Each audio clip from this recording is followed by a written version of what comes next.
กองประชุมใหญ่ผู้แทนองค์คณะพรรคเมืองสุขุมาครั้งที่เก่าเปิดขึ้นอย่างเป็นทางการในวันที่ 13 เดือนมีนาคม ปี 2025 กองประชุมใหญ่ผู้แทนองค์คณะพรรคเมืองสุขุมาครั้งที่เก่าได้ใกล้ขึ้นอย่างเป็นทางการอยู่ที่สโมสรเมืองโดยการได้เกียรติเข้าความเป็นประธานของสายอรุณไสยสุนราชกรรมการศูนย์กลางพรรคเลขาคณะบริหารพรรคแขวงเจ้าแขวงจำปาสักสายประดิษฐ์วรรณรัศมีคณะประจำพรรคแขวงประธานกฎกา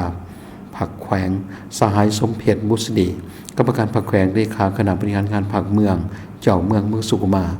มีการนำของแขวงอดีตพนักงานอาวุโสบำนาญการนำแผนกการของแขวงการนำ8เมืองการนำนครปักเสพร้อมด้วยคณะประจำพรรคเมืองกรรมการพรรคเมืองเลขาคณะพรรคหักฐานเลขาหน่วยพรรคบ้านและผู้แทนสมบูรณ์จำนวน185สหาย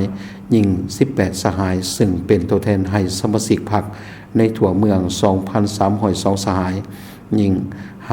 515สหายเข้าร่วมในโอกาสกล่าวเปิดการประชุมของสหายสมเพชรบุษดีได้กล่าวว่ากองประชุมใหญ่ผู้แทนองค์คณะพรรคเมืองสุขุมาครั้งที่เก่าได้ไข้ขึ้นในท่ามกลางบรรยากาศที่ทั่วพรรคทั่วรัฐทั่วกำลังประกอบอาวุธและทั่วปวงชนเราทั้งศาสตร์ได้ซุ้มใส่การจัดตั้งปฏิบัติปฏิกรมประชุมใหญ่ของพรรคแต่ละคันอย่างเป็นขบวนฝืดฝืนและกว้างขวางพร้อมนี้กรมประชุมใหญ่ผู้แทนองค์คณะพรรคเมืองครั้งนี้แม้นมีความสำคัญยิ่งซึ่งจะได้พิจารณาตกลงหาพ้องเอาทิศทางขัดไม้สู่ส่วนแผนเวียกหอบด้านสำหรับการนำพาเมืองสุขุมาก้าวขึ้นสู่ความเข้มแข็งนำเอาความอยู่ดีกินดีมาให้แก่พ่อแม่ประชาชนพร้อมนั้นก็จะเลือกตั้งเอาคณะบริหารงานพรรคเมืองสุดใหม่เพื่อสืบต่อนำพาภารกิจปฏิบัติให้ก้าวขึ้นอย่างต่อเนื่องและนักแน่นสู่จุดหมายที่วางไว้ฉะนั้นจึงเรียกร้องไปยังผู้แทนกองประชุมทุกสหายจงเสริฐสู่ความเป็นเจ้าการและความรับผิดชอบสูงสุมทุกสติปัญญาเข้าใส่ในการค้นคว้าตกลงปัญหาสำคัญให้เลือกเสริงถูกต้อง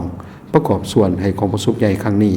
ดำเนินไปด้วยผลสำเร็จตามระดับคาดหมายที่วางไว้